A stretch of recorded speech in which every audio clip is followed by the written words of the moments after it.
all listen to the lecture before you come to class next week, because next week when we go over stuff, I'm gonna do more case studies and practice questions in class. That way we can kind of apply all the information that was in the PowerPoint. Sound good? Alright. And there are extra study stuff over here to the side, but I'll go ahead and tell you, I made this med table for y'all. There's medications in that PowerPoint. I just put them all in the table to help y'all. The NRP algorithm, I do not want you to memorize it. I just want you to review it and know that initial resuscitative measures for babies, dry, stimulate. Typically, we correct anything with respiratory status, then we typically don't have to do chest compressions, okay? Don't do chest compressions on babies unless their heart rate drops below 60. So I'm not expecting you to memorize that. And then this fetal heart rate strips gallery, that's just to review if you want to. There's also a quiz and an actual website that puts up EFM strips and lets you look at those and kind of practice if you think you need to do that. The thing you'll need to know about strips for this is we'll go back and review like your veal chop stuff, but what would a fetal heart rate strip look like on a mom that has a prolapse cord? So those kinds of things, and I'm gonna tell you what that would look like. So I'm not gonna have a ton of fetal monitor strips on the test. And then the OB math review, I would review that, but it's just still gonna be pretty straightforward, basic math that you already know. And then the rest of the stuff, like congenital heart defect study tips, that is a super helpful document. This video is super helpful. The rest of the stuff, a lot of it is helpful for your HESI. And then obviously your EAQs, and there's some case studies in your EAQs too that are helpful for your HESI. But pretty much what I go over and what I tell you you need to know is what you need to know. I don't put a bunch of fluff in, because it's a lot of information as it is, so I don't want to put a lot of fluff in there with it. I'm gonna go ahead and do this Kahoot. I don't know if y'all ever played Kahoot. If you like to play it, it's fine. If you don't, you just wanna follow along, that's fine too. But if you want to log into this, it should give you a pin. And y'all can log in and we'll play. Do you mind if I turn those lights off behind you? Yeah, Is that just absolutely you can. I normally don't have them, I normally don't have them on, so I don't really know, but like, I always have those lights off because they are too bright. Cause I just like these. I don't know if I know they were. There's some over here.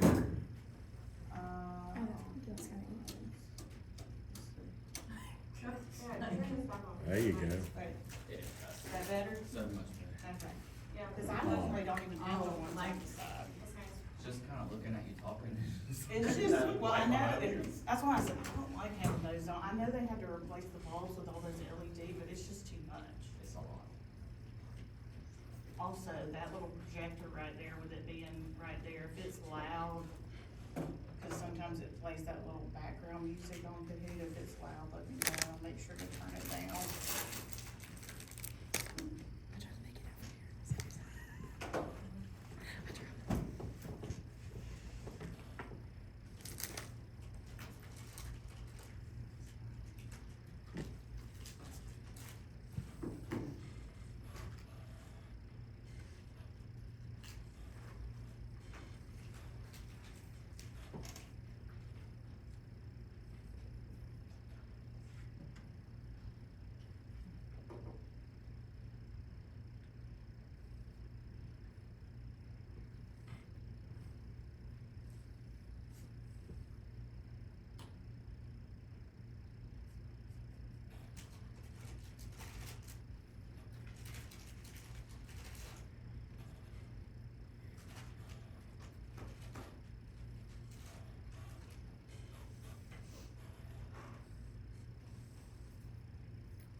Jump on fine, if not, you just follow along.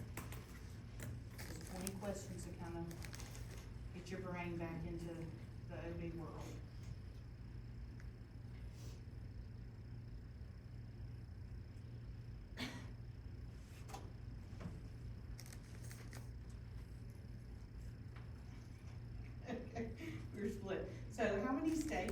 labor have? Four, got 4 stages, so, we have stage 1, which has 3 phases in it, you've got latent, active, and transition, so that's when we go, so latent would be like your 0 to 3 centimeters, active would be 4 to 7 centimeters, and then 8 to 10 centimeters would be, your transition phase. Then we get to second stage, which is delivery of the baby, right?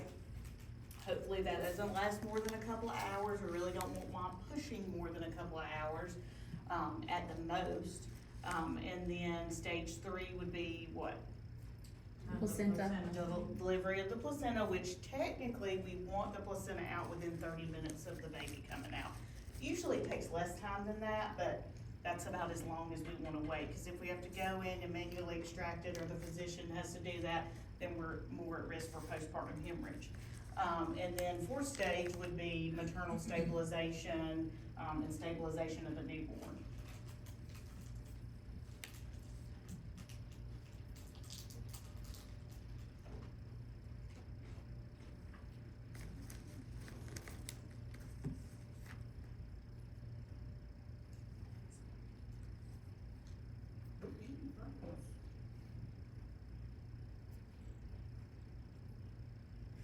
Okay, so what is RPR looking at?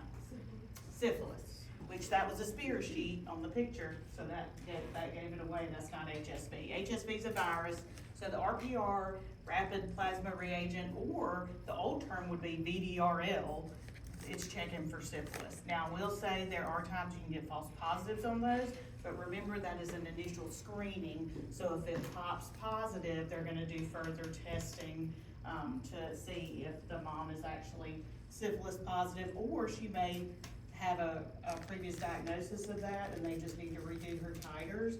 But congenital syphilis can have detrimental effects on the baby, so we wanna make sure we're looking at that. In fact, I think Mississippi right now, I read an article a few months ago that they have a syphilis epidemic going on.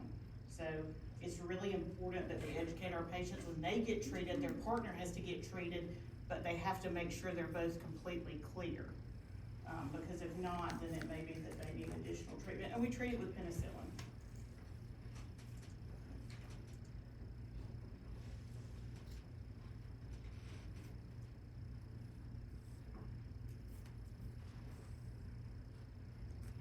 That's right.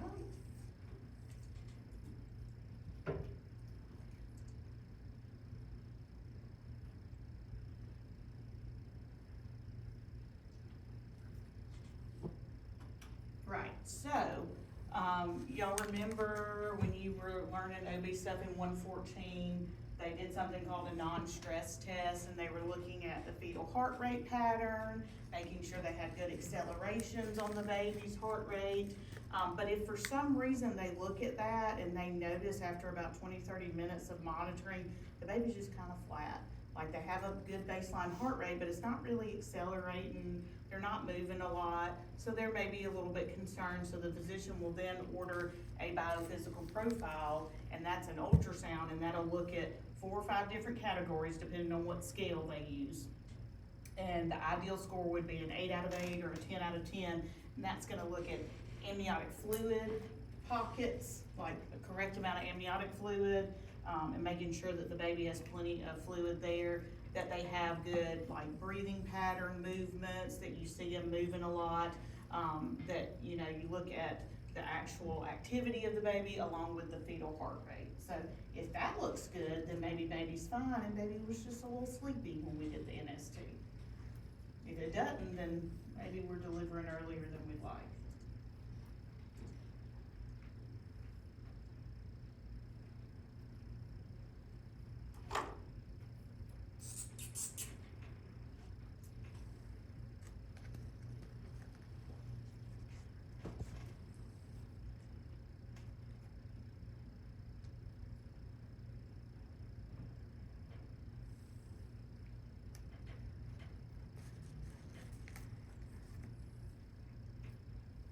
Okay, so let's go back to our build shop. This is about the only way to memorize these decelerations and accelerations. So, Early decelerations are a sign of cord compression. Who can tell me what early decelerations are a sign of? Head compression. Head compression, they're a good sign, cause that let me know that baby is descending and should be delivering soon. So when you start seeing, mom's contractions, I'm not an artist, and I'm sorry, like they're just booming out contractions, and you see the heart rate doing something, and then it'll do like a little dip, and then come right back and do a little dip, but it's doing it right on top of the contraction, that's considered an early.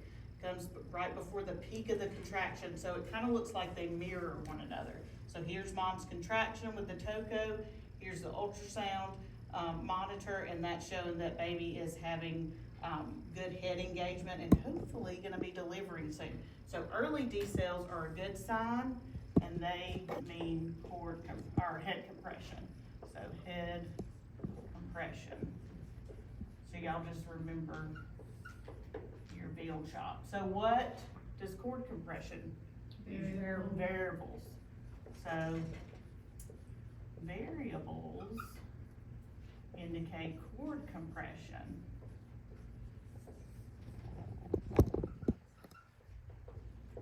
Okay, what about accelerations?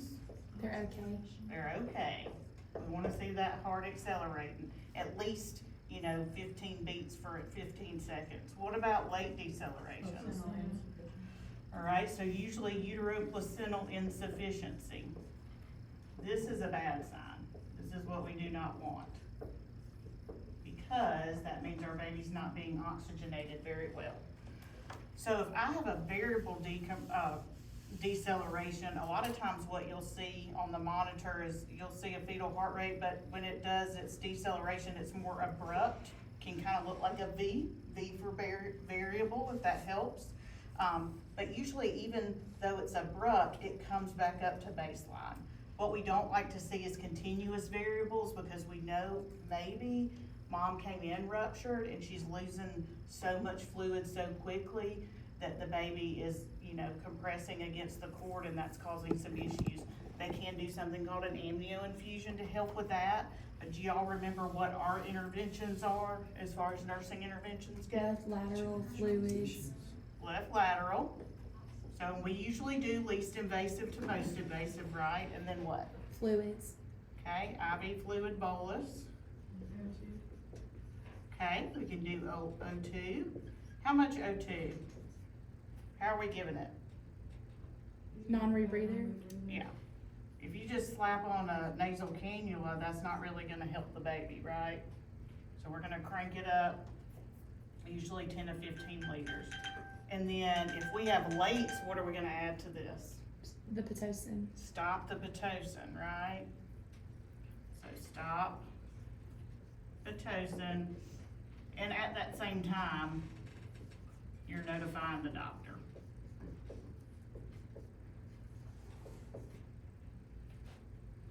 Okay. Because if you have a bunch of late decelerations, that baby is in danger at that point. And I can't tell y'all that there's an exact number, like the doctor sees 3 late decels and they're calling it. That's not really how it works. It more so works in a sense of, did we do some interventions, we got better, and we're not seeing them much anymore. If we keep seeing them, then they're gonna eventually call it. So if they feel like, at some point that it's been too long, they're gonna call for a C-section, and they'll have to do that stat to make sure that the baby's not having any sort of hypoxia or acidemia from, the placental insufficiency. I gave you that answer.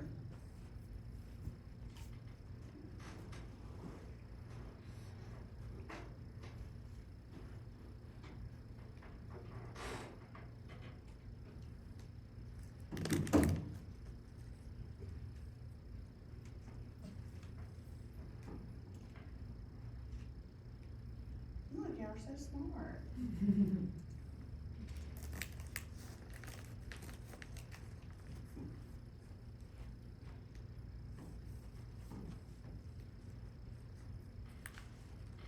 All right, what's a normal fetal heart rate? 110 to 160.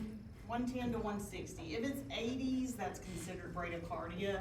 We'd like for it to be 110 to 160. Sometimes when they're asleep, it might be 100, but usually in utero, it needs to be anywhere between 110 to 160. And that's what most of your books are gonna tell you too.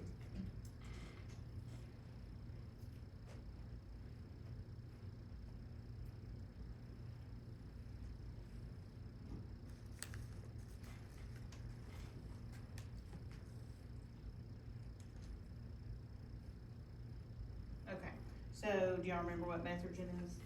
So Metrogen or methylgonervine, it's gonna be one of the drugs that's listed on your high-risk OB drug table, but it is a uterotonic medication that we give for postpartum hemorrhage. We have a whole list of medications we can give now, but the main things I want y'all to know are in that table, and one of the main things I want you to think about when you think of Metrogen is high blood pressure. So let's say you have a preeclamptic patient that's already got high blood pressure, and she delivers and begins to hemorrhage. Maybe we don't start with Metrogen. Let's go with another medication that's not an immediate side effect. I'm not gonna say that the doctor won't at some point tell you, give them that anyway and we'll just correct their pressure. But we wanna make sure that we're using good clinical judgment. So if you get a whole list of like a postpartum hemorrhage order set, and it gives you the nursing judgment to decide what you wanna start with, and you know this patient has hypertension, you're not gonna start with Metrogen, okay? Maybe you start with Hemabate or something like that.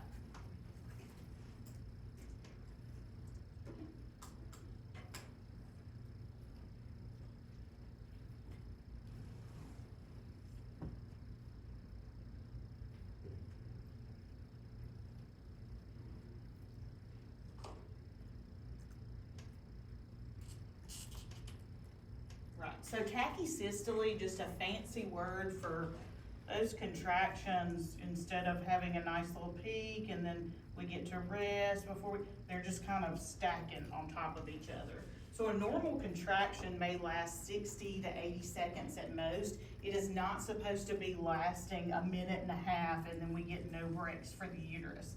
We call that tachysystole, because what that means is that baby, or the baby's not getting a break, one, because they're being squeezed that much and that quickly, and then two, we're squeezing, that uterus is contracting so frequently, we're at risk for uterine rupture. So that's why Pitocin is such a high alert drug. Her oxytocin, whatever, they refer to it as oxytocin, because they always do generics, but if we're giving that for induction of labor, we have to be very careful and make sure that we're closely monitoring. That's why you'll notice too, patients that come in for delivery, typically they're gonna be on an oxytocin or Pitocin infusion. That nurse is only gonna have one, maybe two patients at the most. She's not gonna have 3 or 4 patients because she's got to closely monitor her labor moms.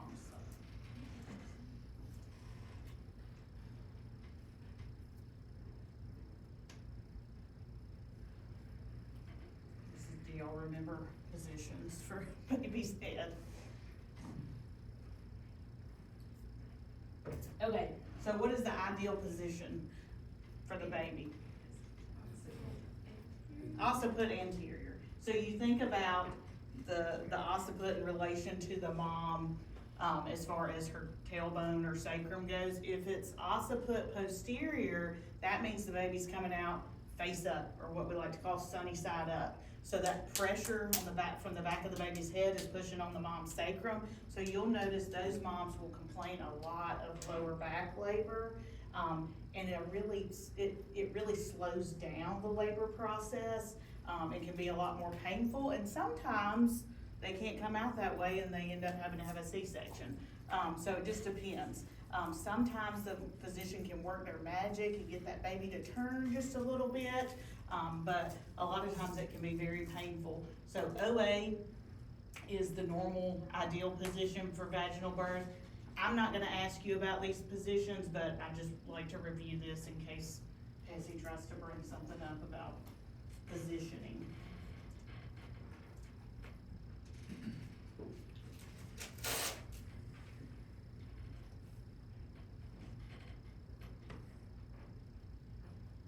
So what's stage 3? Placental.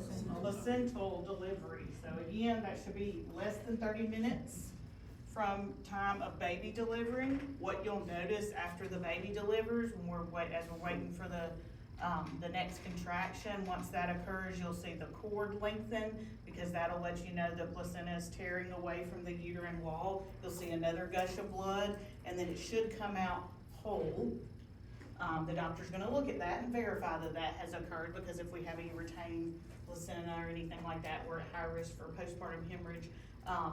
But there's infection, other things like that. But normally it's gonna be less than 30 minutes, just within a few minutes, you're gonna see it coming out. Now, if you've been to deliveries, you might notice them tugging on the cord a little bit. They can put gentle downward traction on the cord. They are not supposed to yank on the cord. If you yank on the cord, you could end up snapping the cord and causing severe blood loss for mom or baby. So yanking on the cord is not what you're supposed to see. I just like to tell y'all, because we see a lot of things in practice that not necessarily are correct.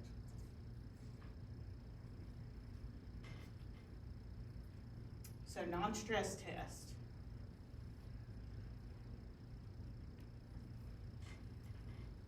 Right, so we want at least 2 in a 20-minute period. Some docs like to do a 30-minute one, but in that 20-minute period, we wanna see 2 nice, pretty accelerations of the heart rate. Because if you think about it, you're sitting down right now, your heart rate is whatever it is. When you get up and start walking around, it's gonna fluctuate some, or it should. But that lets us know the baby's active and hopefully not having any issues there. So for at least 15 seconds.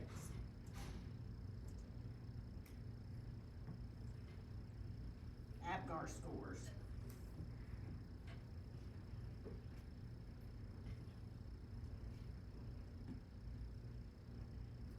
What's a normal APGAR score? 8 to 10. 8 to 10.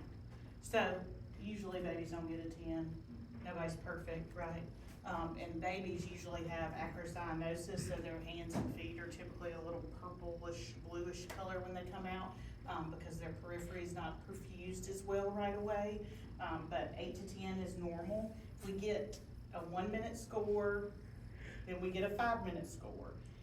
If the 5-minute score is less than 7, we're gonna have to do additional resuscitative measures on that baby, whether it's just doing some suctioning to the, with the bulb suction. When we suction, what do we do first? Mouth and then nose, right? The order. Sorry, that's what I was meaning by that. So mouth and then nose. So when you suction, you do mouth and then nose. But also if the baby requires any other resuscitative measures like positive pressure ventilation, or maybe just holding the oxygen, the BVM right next to the baby's face and just letting it free flow, we call that blow by. But essentially we're just trying to make sure that the baby pinks up and they start getting more active. So APGAR stands for appearance, pulse, grimace,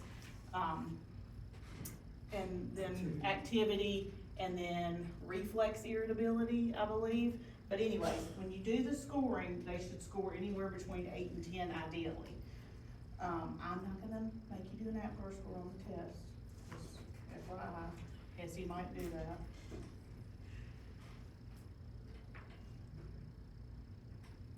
All right, umbilical cord has 3 vessels, 2 arteries and 1 vein. Okay, so remember AVA, if you can't remember, artery, vein, artery. So if you've gotten to go to any deliveries, and you've gotten to see when they cut the cord, when it's fresh like that, you can see the 2 rounded arteries that are real, like, just perfect little tubes, essentially, it looks like. And then you have this big fat, kind of flattened out vein.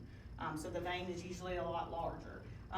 We may need the vein if we have to do further resuscitative measures, or maybe needs fluids or blood or something like that. So sometimes they may, just wait a little bit to do anything else with the cord.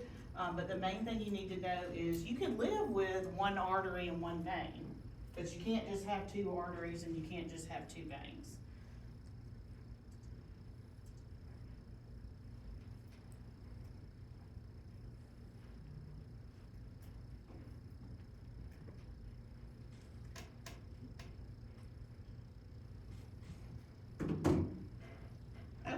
What's a normal respiratory rate for a newborn? 30 to 60. 30 to 60. Now, With that being said, if you read the Hesse book, or you look in the Saunders book, or you look at some online source, those numbers may vary slightly.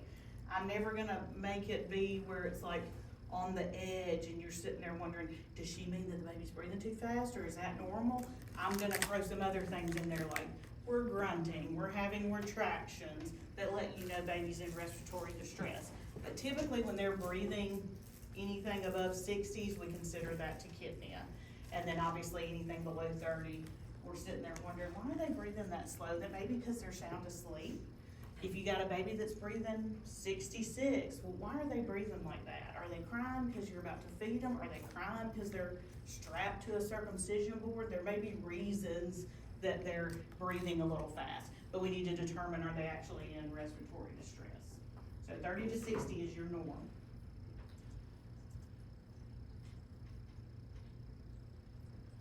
Do y'all remember like probable, presumptive, positive signs of pregnancy?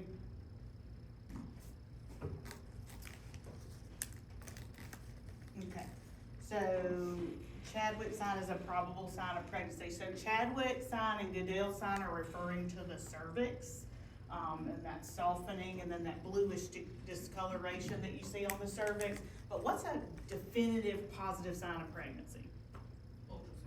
Ultrasound with heart tones, right? So we see there's a baby in there, we got heart tones. Also, if the physician actually palpates and feels a baby moving. Because we do know sometimes that mental illness is real, and we do have patients often that think they're pregnant, and I won't say often, doesn't happen all the time. Actually, not too long ago, there was somebody that, had been told several times she wasn't pregnant, but she had called up to the unit, so it put us on high alert for infant abduction.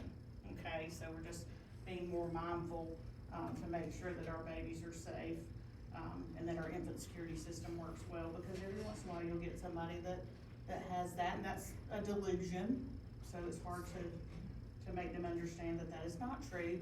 And they did show her on ultrasound she wasn't pregnant, but she still calls, so see how long she does that.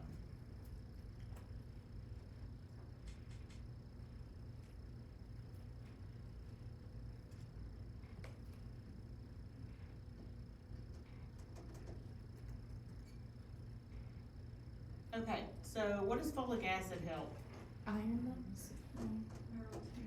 Neural tube defects. So, when we are in the early part of conception and the fetus is just starting to develop, that neural tube is the first thing that begins to develop. So if you have a patient that may not be, pregnant at the time, but she's thinking about becoming pregnant, or they're trying to get pregnant, she should be on a prenatal vitamin and make sure she's got folic acid in there.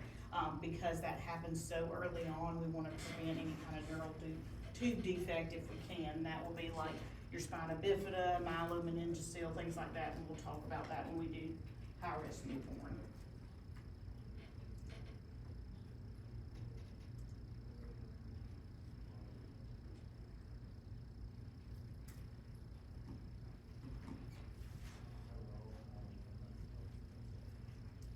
Okay, so transition, that happens in that first stage of labor, and that's at the end when they're 8 to 10 centimeters.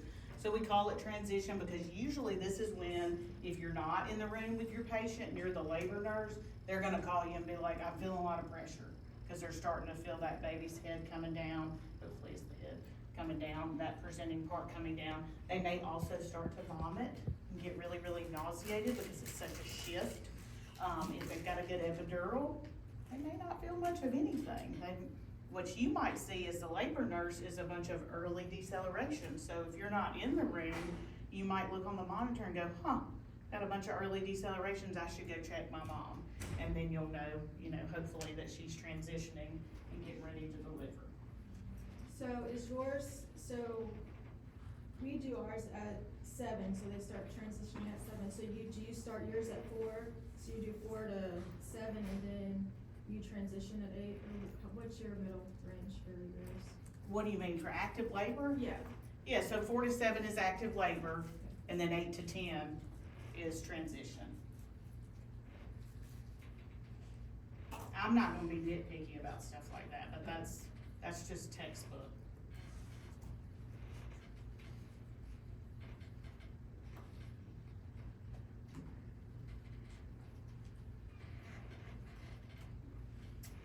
So, what is uterine acne? If I massage the top of the uterus after delivery, and it's not firm, it's boggy, so that's uterine acne. But why do I have uterine acne? Is it because my bladder's full, my patient needs to empty their bladder? She had an epidural, maybe she can't feel that she needs to empty her bladder. So at that point, we could catheter, right? That's one of the easiest things you can do as a nurse to intervene in that situation. And most of the time, you're gonna be covered in protocol orders for postpartum, to cath your patient as needed to make sure their bladder's empty, because if you think about it, we've dumped all these IV fluids on them, even if they didn't get an epidural, they're still getting Pitocin, all this other fluid during delivery, plus you retain a lot during pregnancy. So they're gonna wanna get all that fluid off, because what happens is your bladder's sitting right in front of your uterus, and then if it's full, it's pushing up, and that's pushing your uterus up, and then it's typically pushing it over to the right. So what you'll notice when you go to massage is maybe the top of my uterus is a little high. It's not right at the umbilicus after delivery. It's a little bit, maybe 1 or 2 above. And then it's also deviated to the right. And then also what you may notice is that you can palpate their bladder. Should you be able to palpate a bladder normally? No. So you know it's full too.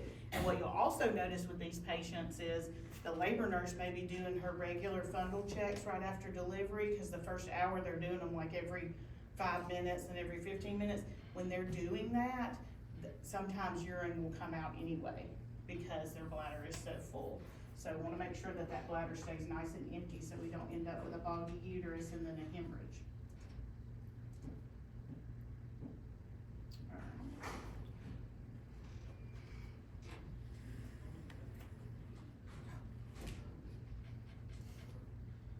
Alright, so third stage, delivery of the placenta. Alright, let's see who our winners are, for those of y'all that were on here.